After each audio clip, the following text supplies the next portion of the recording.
Tahapan paling penting ketika orang hendak sholat. Jadi kolbunya harus menghadap kepada sang pemilik kolbu. Siapa yang memiliki kolbu? Allah. Supaya kolbunya nggak lari kemana-mana ya. Kenapa kolbu itu bergerak liar? Karena dia tidak mendekat kepada yang menggerakkan. Ini ma'rifat qalbiyah. Dan kolbu itu hanya dicipta untuk nama Allah.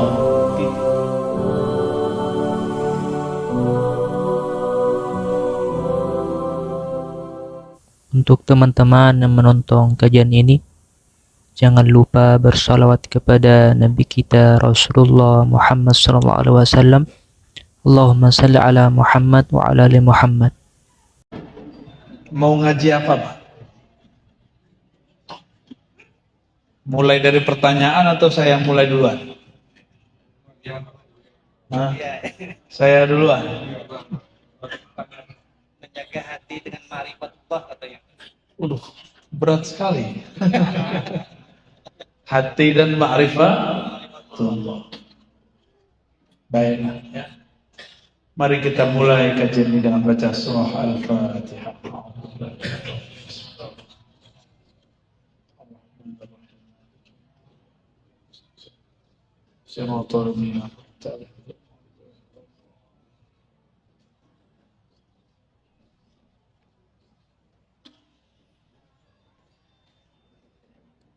Apabila kita sholat kiblatnya ke Ka'bah, maka saat kolbu dihadapkan, dia menghadap kepada nama yang punya Ka'bah. Siapa yang punya Ka'bah? Allah. Maka namanya Allah.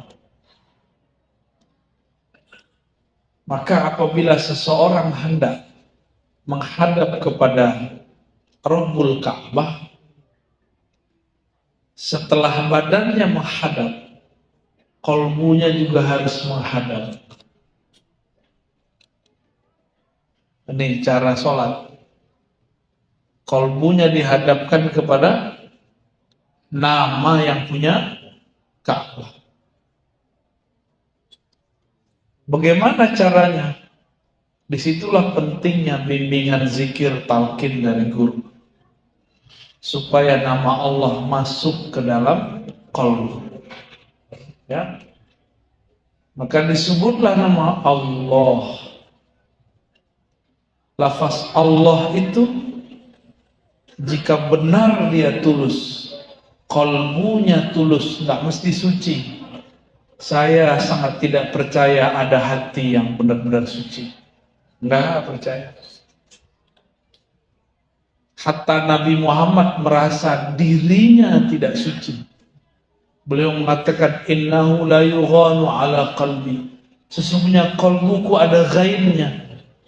Ghain itu cahaya. Tapi bagi seorang nabi, qalbu tertutup cahaya itu sudah masih dianggap masalah. Sedangkan qalbu kita ditutupi oleh kegelapan. Lebih masalah lagi.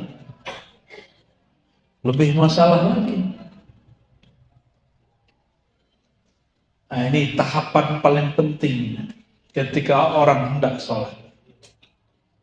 Jadi kolbunya harus menghadap kepada sang pemilik kolbu. Siapa yang memiliki kolbu? Allah. Supaya kolbunya nggak lari kemana-mana. Ya. Kenapa kolbu itu bergerak liar? Karena dia tidak mendekat kepada yang menggerakkan. Yang menggerakkan kolbu Allah. Semakin orang mendekat kepada Allah, semakin kolbunya tenang. Menjauh semakin begini. Ini rumusnya. Jadi kenapa kolbu kita berubah-ubah? Karena kita menjauh dari yang membolak-balik kolbu. Tapi pernahkah Allah yang membolak-balik kalbu jauh? Allah tidak pernah jauh. Kita yang merasa jauh. Kita yang merasa iman naik dan turun. Allah dengan naiknya iman kita tidak bertambah mulia. Dengan turunnya iman Allah pun tidak hina. Jadi nggak ada urusan Allah sama iman kita naik atau iman kita turun. Nah, ini ma'rifat qalbiyah. Dan qalbu itu hanya dicipta untuk nama Allah. Titik. Coba diulangi. Qalbu hanya dicipta untuk nama Allah. Titik. Udah. Isilah dengan cincin, nggak suka dia. Isilah dengan perempuan, dengan laki-laki, nggak masuk. Gelisah. Maka kalau seorang suami memasukkan nama istri ke kalbunya, dia akan gelisah, dia akan cemburu buta. Nanti dia tiba-tiba sewot, tiba-tiba dia marah sama istrinya. Sama istri kalau memasukkan nama suami ke dalam kalbunya, dia telah menyekutukan Allah. Maka dia tidak relakan ketentuan Allah pada suaminya. Ini bahaya. Itu bahaya itu. Maka merdekakanlah kalbumu dari selain nama Allah. Serahkan orang yang engkau cintai kepada Allah. Baru wa ma lillahi baqiya. Jika engkau mencintainya karena Allah, maka Allah akan kekalkan ia. Kekal bersama Allah, gak ada lagi. Gak ada cinta abadi kalau gak dengan Allah. Maka saya gak percaya cinta abadi, cinta sejati itu gak ada. Kecuali disejatikan dengan Allah. Allah lah yang maha sejati. Sejati itu bahasa Arabnya hak. Maka terjemahan al-haq yang maha sejati. Hanya dia yang maha sejati.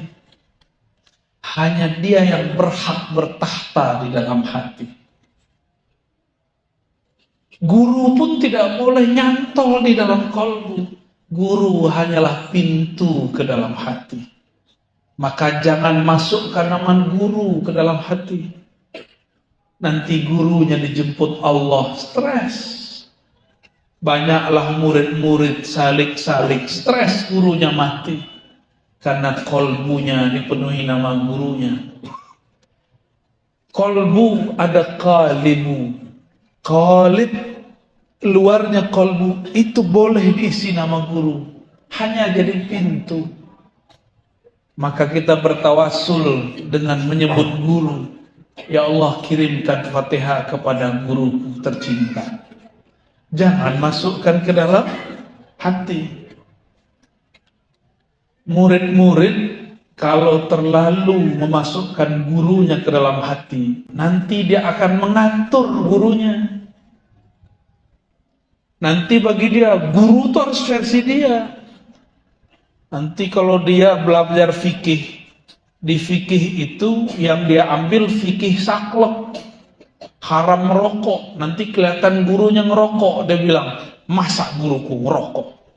Batal jadi guru. Emang dia boleh ngatur guru? Hah? Itu kalau udah masuk ke hati. Jangan masuk ke hati, nanti kita suka ngatur-ngatur dia. Nanti kita menjadi musuhnya. Kita akan suul adab kepadanya. Guru, masa begitu? Itu suul adab namanya. Nanti gurunya masih monogami. Kalau gurunya poligami, ngomong lagi, guru saya pengumbar syahwat. Kalau begitu Rasulullah pengumbar syahwat dong. Tidak ada urusannya orang nikah dan tidak menikah dengan dia umbar syahwat. Banyak orang gak menikah mengumbar syahwat. Banyak. Jangan cuma karena guru kita menikah lagi, kita kemudian meninggalkan guru, berarti nama guru di hati. Cukup di pintu hati, jangan dimasukkan. Ya, inilah orang gagal berguru. Ya, dia gagal berguru, apalagi ibu-ibu nih, hati-hati. Jangan pernah masukkan nama guru ke hati, cukup di pintu hati. Maka ketika sang pintu berubah-ubah, ketika ditutup, dibuka, nggak ada masalah. Catnya diganti, nggak ada masalah. Ya, supaya kita tulusnya hanya kepada Allah. Tadi rumusnya apa? Kaedahnya apa? Hati hanya dicipta untuk nama Allah. Maka mencintai guru hanya karena Allah. Bukan karena menurut saya itu guru. Menurut kamu, berarti kamu berguru dengan nafsumu. Buya, Ustadz, Kiai, guru. Pemahaman guru sama dengan pemahaman saya. Emang kalau nggak sama kamu berhenti berguru? Sudah pergi sana. Ya. Apa kita mengatur guru? Emang kalau guru nggak sesuai paham kita, kita tinggalkan. Berarti kita suul adab mengatur-ngatur guru. Inilah yang terjadi pada murid-murid kazib. Ada dua jenis murid. Murid yang hatinya kazib, hatinya bohong. Guru menghantarkan dia kepada Allah, dia malah berhenti pada gurunya. Diatur-atur gurunya. Disitulah beberapa guru yang berhati belum kamil mukamil, lemah. Akhirnya ceramah ikut selera jamaah. Terjadi. Udah banyak terjadi. Akhirnya mursyid ikut selera orang-orang yang nguntit kepadanya. Akhirnya guru tidak punya pendirian. Yang penting jamaah senang. Itu sama dengan orang dagang bisnis. Yang penting konsumen enak, tenang.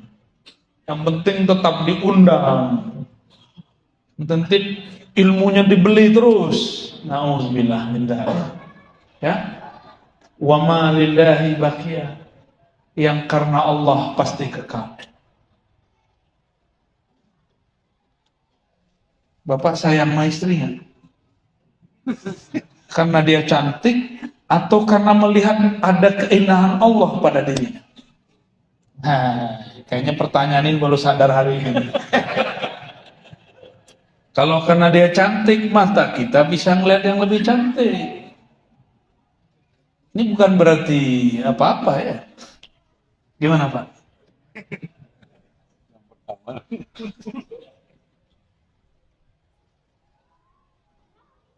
Pasangan yang kekal itu yang dia memandang pasangannya lebur dalam cinta Allah. Gak ada lagi cinta dia. Baru nanti berpasangan di surga. Kalau enggak, dia tidak akan berpasangan di surga. Mau sampai masuk surga, maka lepaskan namanya dari kolbu, masukkan nama Allah. Baru sertakan nama dia di luar kolbu. Ya. Jadi kolbu hanya dicipta untuk nama Allah. Kolbu kita sudah tergadai lama. Makanya baru saja takbir pikiran sudah kemana-mana. Baru saja baca zikir, pikiran tidak bisa konsentrasi. Karena kolbu sudah tergadai dengan dunia. Benarlah kata Rasulullah, sungguh lelah hamba-hamba dunia. Sungguh tersiksa hamba-hamba duit. Apalagi hamba-hamba popularitas. Capeknya bukan main. Tapi beruntunglah hamba Allah. Karena dia merdeka. Itulah hamba Allah. Yang di kolbunya hanya ada Allah. Itulah syair yang dulu orang baca. Ma fi qalbi ghairullah. Tidak ada di kolbu kecuali Allah. Itu baru benar. Maka mulai siang ini, mulai duha ini, mulailah berlatih. Sebutlah nama Allah di kolbu. Kolbu saya keras, gak apa-apa. Nama Allah itu lebih keras. Tapi satu yang keras, jangan dilawan keras. Lawan dengan kelembutan. Tapi rutin. Betapa Allah menciptakan ayat-ayatnya. Ayat-ayat yang tercipta. Ada ayat-ayat yang dikalamkan. Ayat yang dikalamkan tidak dicipta. Ayat yang terlihat itu ayat yang dicipta. Ketika kita melihat batu yang keras, setiap hari kena tetes. Berlobang. Maka ukirlah nama Allah di dalam qalbu. Itulah makna daripada surat Al-Muzammil. Wazkurisma rabbika wa tabattal ilaihi tabtila. Sebutlah nama Allah, Rabbmu, penciptamu, wa tabattal, rajin-rajin, itu maknanya. Sungguh-sungguh. Jangan hari ini zikir, besok tidak zikir. Setiap hari. Setiap hari. Sampai namanya terukir di dalam kolbu. Jika namanya terukir, memancarlah cahaya. Beberapa orang melihat namanya. Itu biasa. Jangan merasa spesial. Kita tidak menyembah huruf. Kita tidak menyembah nama. Yang kita sembah yang punya nama. Ini pun harus diingatkan. Banyak orang yang menyembah nama, yang menyembah huruf. Maka dia bayangkan ada lafaz alif lam lam ha yang dia sembah. Ini juga tidak tepat. Yang kita sembah yang punya nama. Jadi mulai sebut nama Allah di qalbu. Ya, wazkurisma rabbik. Dalam Al-Quran dikatakan wazkur rabbaka fi nafsi. Surah Al-A'raf. Sebutlah Rabbmu di dalam nafsmu. Ini level bawah. Yang tadi level tinggi. Langsung di kolbu. Sekarang nafs. Nafs ini dibagi. Nafs hakiki, kolbu dan ruh. Nafs yang tidak hakiki, badan dan jiwa. Orang mati berpulang badannya, tersiksa jiwanya. Tapi jika di kolbunya ada nama Allah, maka dia sungguh bahagia. Dia akan dipulangkan kepada yang punya nama, Allah Subhanahu wa ta'ala. Dimulai. Apa kata baginda Rasul sallallahu alaihi wasallam? Innallaha harrama 'alan nar. Sesungguhnya Allah mengharamkan terhadap api neraka. Hadis Imam Bukhari. Kepada siapa diharamkan? Man qala la ilaha illallah. Kepada orang yang dia membaca la ilaha illallah, bukan dari lisannya, tapi min qalbihi, dari kolbunya, atau min nafsihi, atau dari jiwanya. Yang sudah ikut talqin waktu di Kiram, nah, amalkan. Yang belum, cari guru sendiri lagi ya. Karena saya mentalqin itu nunggu isyarat juga. Kalau orangnya sudah nol semua, tiba-tiba kita bisa mentalqin. Tapi kalau masih mencoba-coba, mendengar-dengar, kolbu, kenal kolbu. Nggak bisa dipaksa, Pak. Walaupun Bapak siap, di belakang Bapak belum siap. Ya. Ada orang yang ingin ngaji sama saya karena ingin mendengar saya kritik Wahabi. Seneng kalau saya ada kritik Salafi Wahabi, bahagia dia. Kalau saya nggak kritik Salafi Wahabi, dia bilang, ini belum ustadz saya. Ada lagi yang sudah belajar thariqat. Kalau saya sebut nama thariqatnya baru dia seneng. Nah ini baru ustadz saya ini. Nah ini yang ngatur-ngatur ustadz kerjaannya. Ada yang sudah asik di kolbunya. Kalau si ustadz khutbah ngajar tidak menyebut kata kolbu, dia bilang, belum sampai si ustadz. Lebih tinggi dia dari ustadz. Suka ngatur-ngatur ustadz, itu bukan murid, itu baru mustami. Ya, baru mustami, pendengar. Baik. Kolbu disebutkan di Quran lebih dari 100 kali. Digabung antara kolbu dan kulub banyak sekali. Lebih banyak dari jumlah sholat. Lebih banyak dari jumlah zakat. Lebih banyak dari jumlah semua amalan yang ada. Kata kolbu yang lebih Allah seriuskan. Tapi kenapa sekarang orang sholat sibuk dengan celana jingkrang? Kenapa orang sekarang sibuk dengan masalah jenggot? Padahal di Quran kata jenggot cuma muncul di kisah Nabi Musa dan Harun atau sejenisnya. Kenapa mau sholat tidak menghadapkan kolbu? Berarti ada penyimpangan arah-arah kerohanian. Kalau ingin mengamalkan jenggot Nabi, amalkan silakan. Tapi lebih penting kolbu. Untuk apa engkau berjenggot hatimu sombong? Katanya, kalau sarung di bawah mata kaki, terbebas dari sombong. Tapi engkau malah tambah sombong. Berarti khuyalakmu sudah menjadi kiber. Bukan itu maksud Rasulullah. Allah tidak pandang, la yanzur, tidak pandang orang yang khuyala, khuyala yang dia berkhayal dirinya lebih baik daripada orang lain. Allah nggak mau pandang. Ada yang karena sarungnya di bawah mata kaki. Bisa juga sebaliknya karena sarungnya atau celananya di atas mata kaki.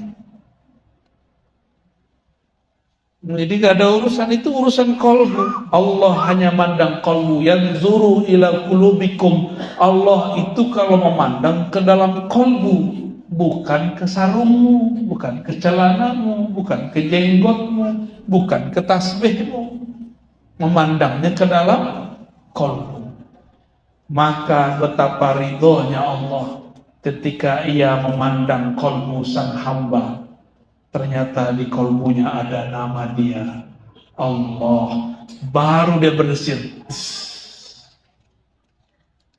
Jadi kenapa ada orang bergetar idza zukirallah wajilat qulubuhum? Disebut nama Allah, bergetar kolbunya. Zukira. Apa arti zukira? Disebut, ditalqinkan, dibacakan.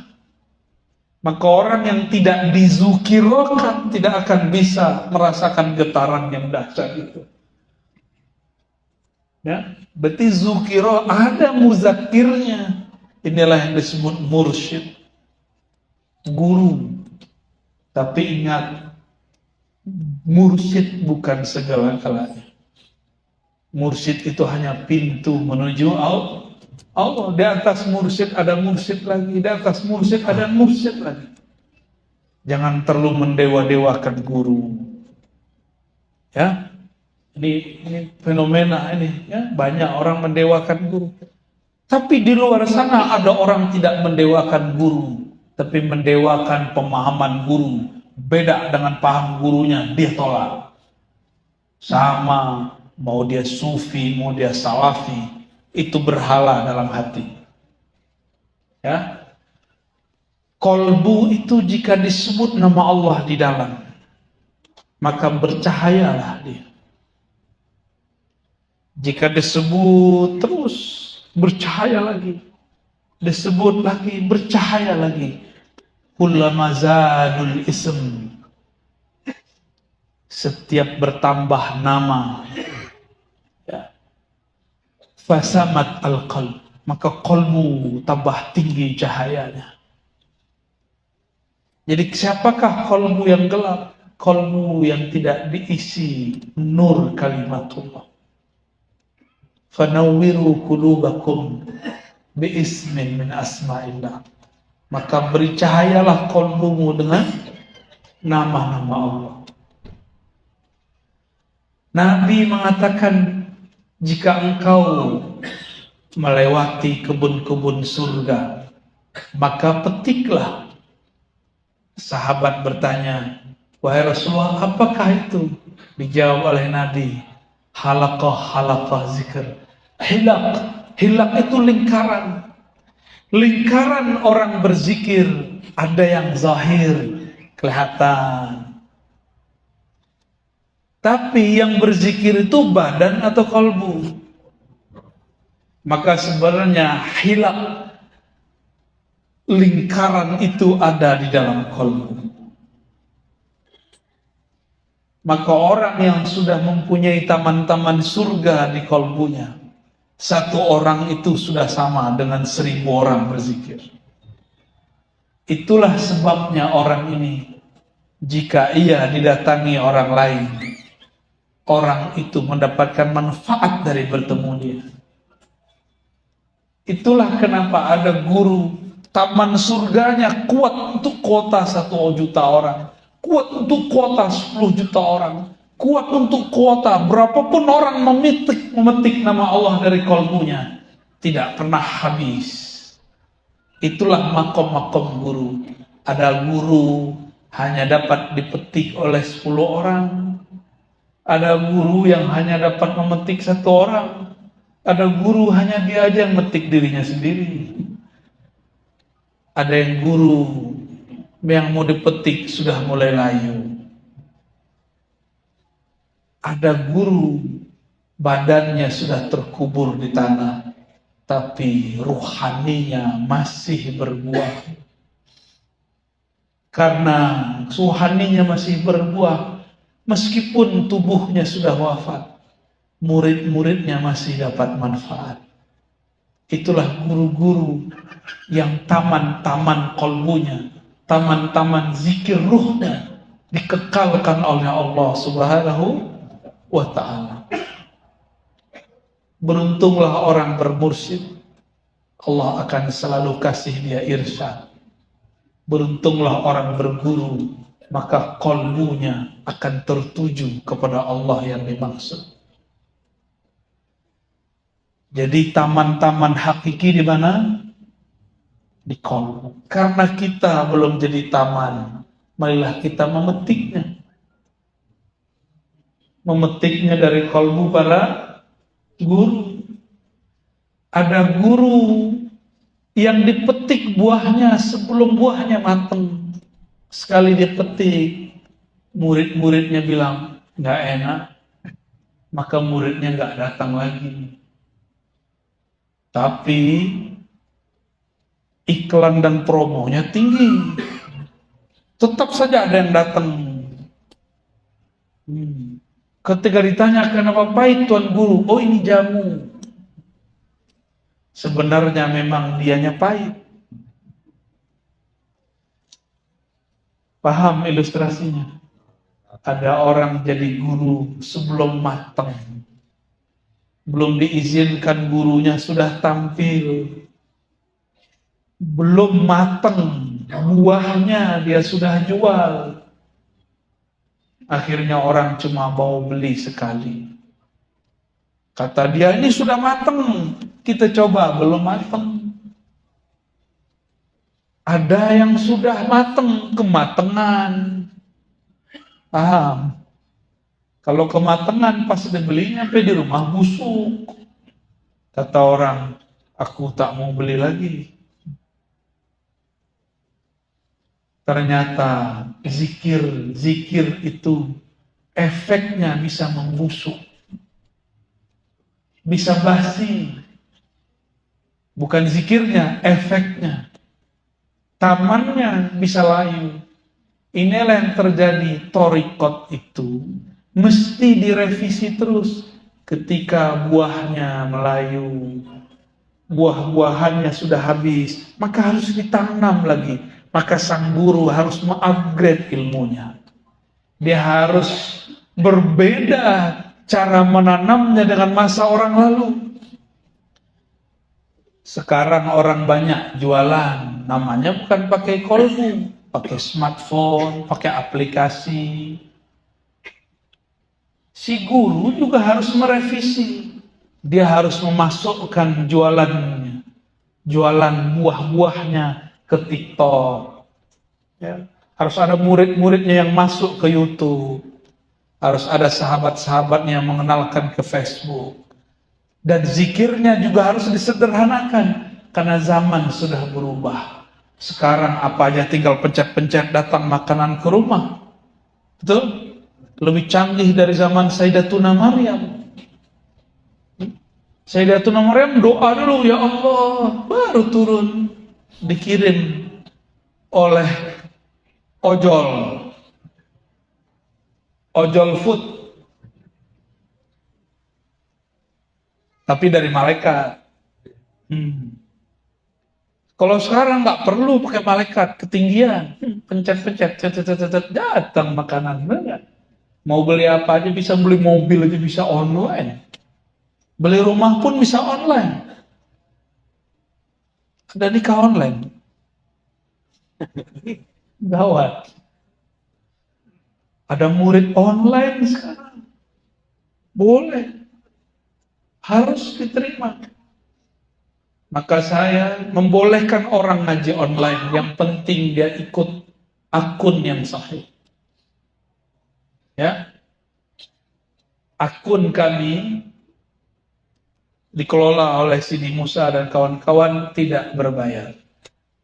Ya, jadi kalau ada akun-akun ribat berbayar, itu bukan akun kami, itu akun bodong. Kalau ente mau berdakwah, tulus aja kepada Allah. Ya, tinggal minta izin, kita izinkan kok. Jangan memalsukan nama. Ya, jika memalsukan atas nama Nabi, falitabawwa maq'adahu minan nar. Memalsukan atas nama seorang guru, ya, mirip-mirip lah walaupun tidak nar. Gak sampai nar, tapi mirip-mirip. Oleh gurunya bersanad ke Rasulullah SAW. Hati-hati ya. Kita nggak pernah larang orang ambil video kita, nggak pernah. Ambil silakan. Karena niat kami memang untuk menyebarkan sebanyak-banyaknya. Ya, tapi yang fair. Kita nggak minta juga kok. Mau ngetes duitnya kita nggak minta. Nggak usah bohong-bohong di sosial media. Ya, maka jangan heran. Nanti juga di dalam dunia thariqah, dalam dunia tasawuf juga begitu. Dalam dunia qalbu ada mursyid-mursyid bodong. Seperti akun-akun bodong, sama. Hati, masuk ke mimpi, masuk ke sosial media, sama. Jadi qalbu ini, suara apa itu? Qalbu orang istighfar ya.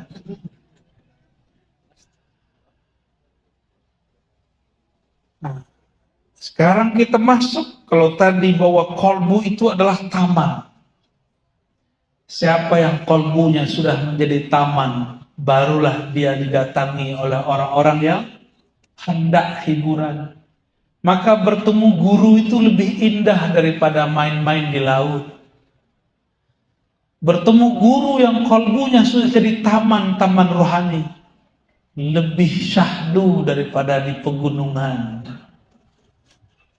bertemu guru yang kolbunya sudah menjadi hutan belantara asma-asma Allah, lebih asik daripada berkemah di tengah hutan.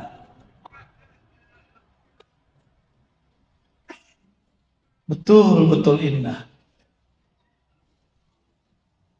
Tapi jangan terjebak pada guru. Pujilah zat yang memuliakan guru. Jika Allah izin, maka nama masuk ke dalam qalbu. Nama masuk ke dalam qalbu. Ciri-ciri Allah membantu seorang hamba, maka Allah membantunya membaca namanya. Yang mana namanya jika disebut, itu langit bisa pecah. Planet-planet itu berbenturan. Gunung-gunung bisa hancur. Bumi pun bergetar. Tapi Allah izinkan masuk ke dalam qalbu. Berarti qalbu manusia lebih kuat daripada langit dan bumi. Inilah rahasia kenapa Rasulullah bisa kuat naik ke aras. Itu rahasianya. Karena qalbu beliau lebih kuat daripada qalbu Sayyidina Jibril. Ya, itu rahasianya. Ketika beliau diusir, dicaci maki, beliau tidak balas mencaci maki. Jibril sudah marah. Ternyata Jibril itu gak penyabar juga, Pak. Ini rahasia kita ya. Maaf, kata Jibril. Pantas yang jadi Rasul itu Nabi Yuna Muhammad SAW yang punya sifat sidq. Malaikat Jibril dapat satu sifat itu, sidqun. Tapi malaikat Jibril tidak dapat sifat yang lain. Ya? Jadi Sayyidina Jibril dapat sifat sidqun, tapi tidak dapat sifat yang lain. Karena Sayyidina Jibril di saat Azazil, malaikat yang kemudian dipecat, banyak berzikir tapi tidak mau mengenal nama yang digandengkan dalam zikir. Di saat itulah Sayyidina Jibril menyebut nama Muhammad. Maka dia membenarkan Nabi Muhammad walaupun dia belum melihat nurnya. Tapi dia berselawat kepadanya sallallahu ala Muhammad. Ribuan tahun Sayyidina Jibril berselawat, baru dia melihat nur Muhammad sallallahu alaihi wasallam. Maka dia menunggu bertahun-tahun, ribuan tahun, kapan lahirnya sang cahaya ini. Di saat dia lahir, baru hamil nih, Allah kabari, Jibril, tuh Aminah namanya, dia sedang mengandung cahaya yang engkau salawati. Maka setiap malam malaikat Jibril turun melihat Aminah, nungguin apa gerakan yang ada dalam perut Aminah. Sesekali diizinkan Allah mengabarkan, wahai Aminah, jika itu anak lahir, namakan Muhammad. Itu Jibril nungguin. Coba pernah mimpi ketemu Jibril nggak, Pak? Enggak, belum ya. Tapi ada orang nggak ketemu Jibril mengatakan Aminah musyrik. Ya, dia nggak musyrik, yang ngomong ini nggak musyrik, tapi ketemu Jibril belum pernah. Paham maksud saya apa? Kira-kira kalau ada kiai sekarang mengatakan saya bertemu Jibril, itu wali bukan? Wali bukan? Hah? Mungkin apa? Mungkin. Jibril kan masih turun. Masih turun. Tapi nggak wahyu. Kan tidak ada dalilnya mengatakan Jibril nggak turun lagi. Jibril tidak bawa wahyu, baru benar. Tapi kalau turunnya, jika ia turun kepada Sayyidatuna Aminah, Sayyidatuna Aminah dapat melihat Jibril, kira-kira Aminah siapa? Wali. Wali nggak? Antum wali nggak? Hah? Bisa ngeliat Jibril nggak? Wali murid. Nah, itu benar itu. Sayyidina Ibnu Abbas bukan mimpi, ro'a, melihat Jibril 2 kali. Makanya ilmunya Sayyidina Jibril ada pada Ibnu Abbas.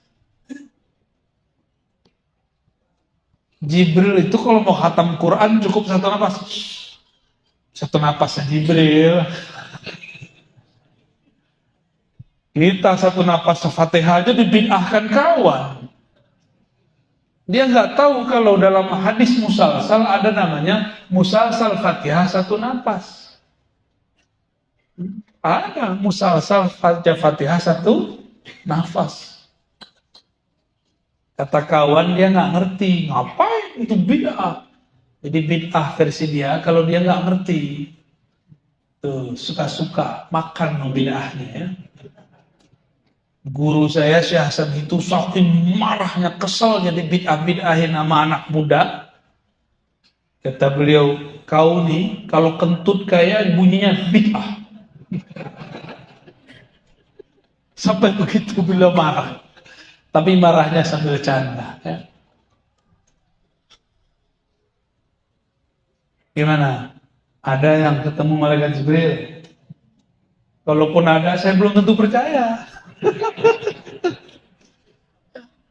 Siapa tahu yang jin ngaku menjadi Jibril ya kan? Iya. Hah?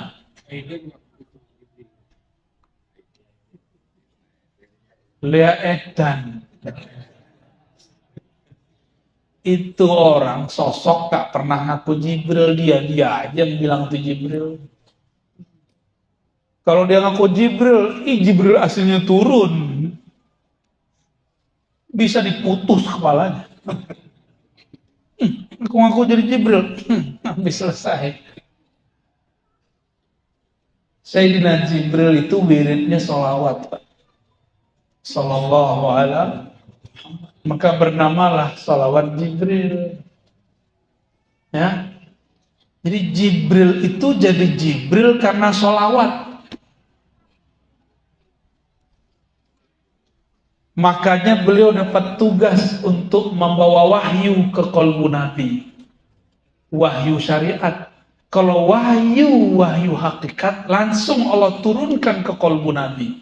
Wa innaka latulaqqal Qur'an min ladun hakimin alim, langsung ke qalbu Nabi.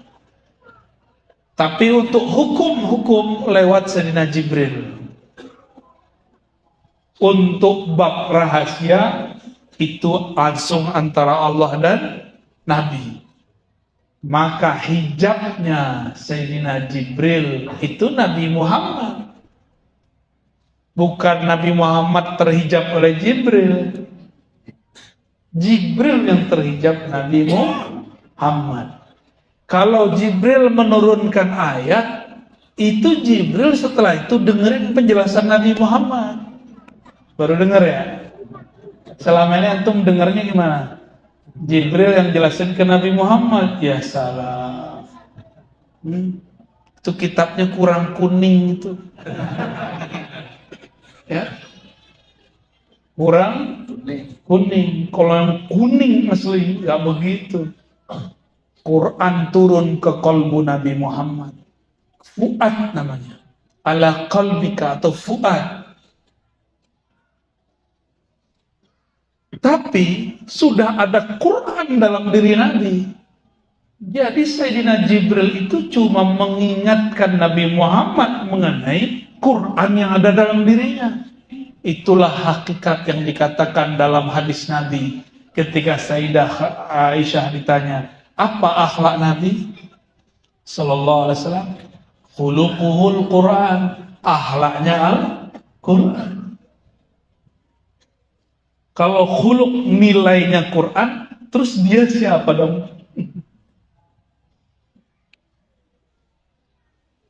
Dia kira-kira siapa? Khuluknya Quran nih. Terus dalemannya apa dong? Ya sumbernya Quran.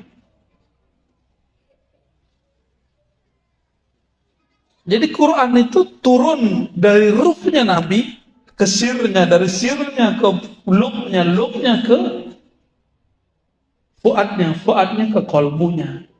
Itu dalam ilmu rahasia. Tapi dalam ilmu tafsir, dari Jibril dibawa dari Lauh Mahfuz, turun ke langit dunia, baru turun ke kolbu Nabi. Tapi itu kan versi ahli riwayat. Kalau versi Quran kan enggak.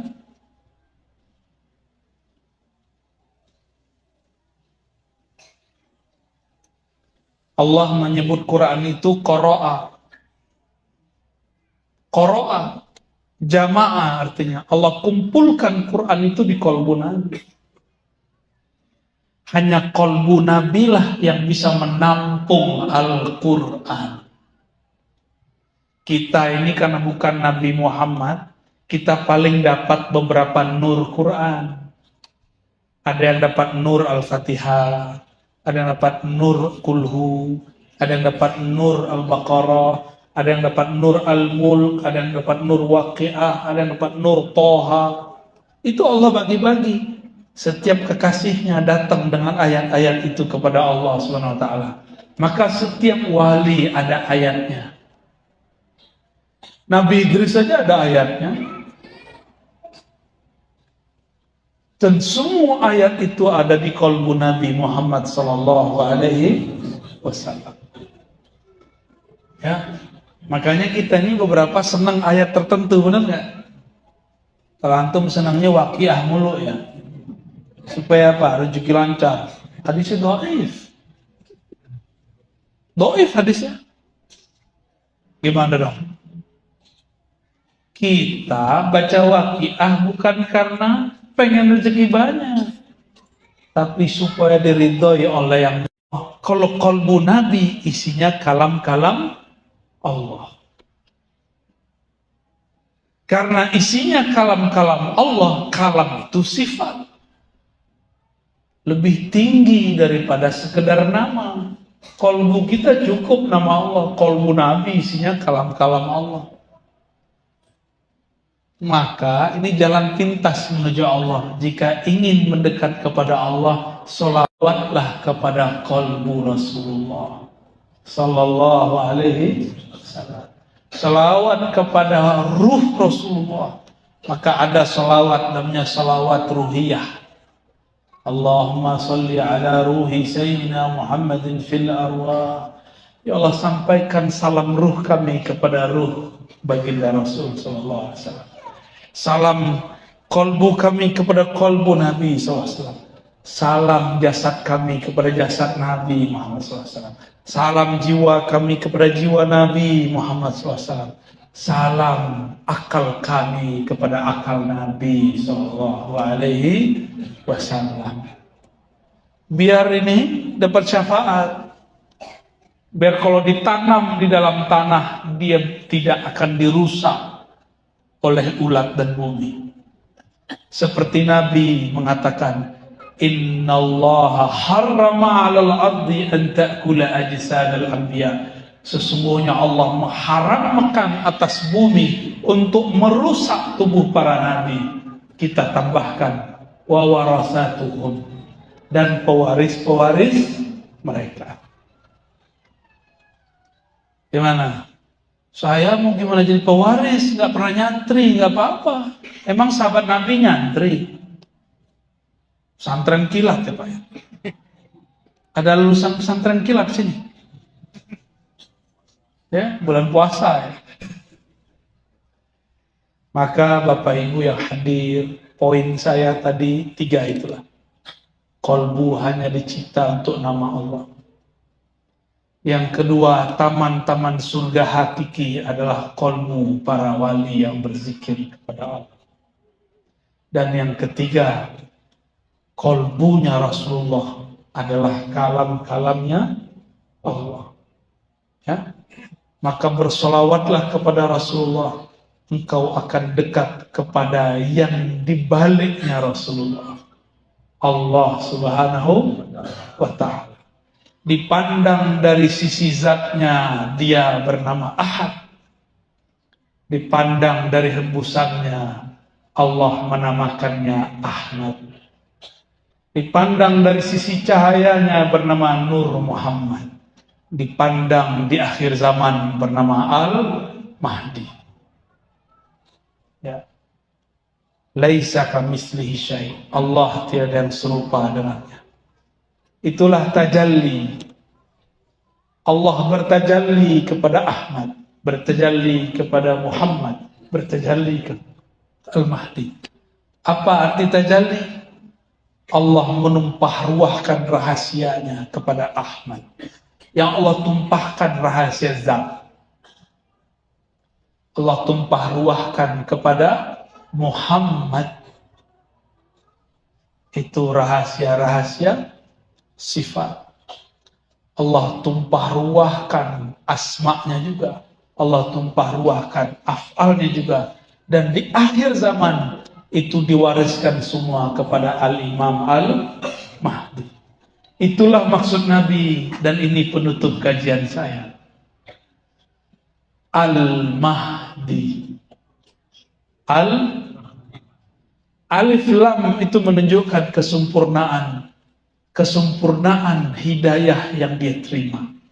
Hidayahnya jatuh ke dalam kalbu. Maka Al-Mahdi orang yang diberi hidayah kalbunya. Bukan otaknya. Maka Al-Mahdi bergerak dengan gerakan kalbu. Kalbunya bergerak dari ruhnya. Maka sang Al-Mahdi tidak bergerak karena berita, karena partai politik, karena desakan jemaah. Dan dia bergerak dengan gerakan ruh murni. Itulah yang disebut minhajin nubuwah, manhaj kenabian. Inilah yang disebut ismi, isimnya, namanya persis seperti namaku. Bukan nama KTP. Nabi di zaman itu nggak ada KTP. Jadi jangan cari orang namanya Muhammad bin Abdullah. Bukan. Ini nama ruhani. Nama apa? Nama ruhani. Karena beliau sayyidnya para arwah. Roh itu ada di pohon, ada di hewan, ada di benda-benda ini, dan ada di tubuh kita. Maka sang pangeran ruh Al-Mahdi bisa berdialog dengan alam semesta. Jadi dia bisa ngomong sama pohon, bisa ngomong sama kucing. Tentaranya nanti juga bisa berbicara dengan alam semesta, kecuali satu pohon namanya Gharqad. Kok bisa? Karena tentaranya adalah tentara rohani.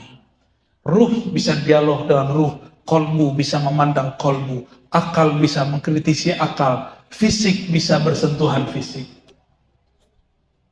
Ya, inilah oleh-oleh pada siang hari ini. Maka kalau sholawat, saya sudah ijazahkan sholawat ahadiyah, itu sudah gabungan sholawat. Allahumma ya Ahad salli ala Ahmad. Wahai yang zatnya Ahad, hembuskanlah rahmatmu kepada Ahmad. Allahumma ya Ahad salli ala Muhammad. Pancarkan cahayamu wahai yang Ahad kepada sang Nur Muhammad. Ya Allah ya Ahad salli ala al-Mahdi khalifatika. Ya Allah ya Ahad. Maka ya Allah, pemilik semua rahasia, tumpahkanlah kasih sayangmu kepada Al-Mahdi, imam yang kami tunggu-tunggu. Insya Allah, jika umur panjang kita bersama beliau. Tapi ujiannya sangat berat, jumlahnya sedikit, tapi kolbunya berisikan ma'rifat. Maka jangan tertipu penampilan fisik. mulailah memandang dengan kolbu dan sir. Allah yang maha khafi, yang maha sir akan membimbing kita semua. Untuk ulama-ulama kita, guru-guru kita, untuk orang yang mengurusi negeri ini, baik umaroknya, baik ulamanya, baik petani-petaninya, baik pedagang-pedagangnya yang tulus untuk Allah, terutama yang hadir siang ini. Mari kita kirimkan salawat cinta. Al-Fatihah.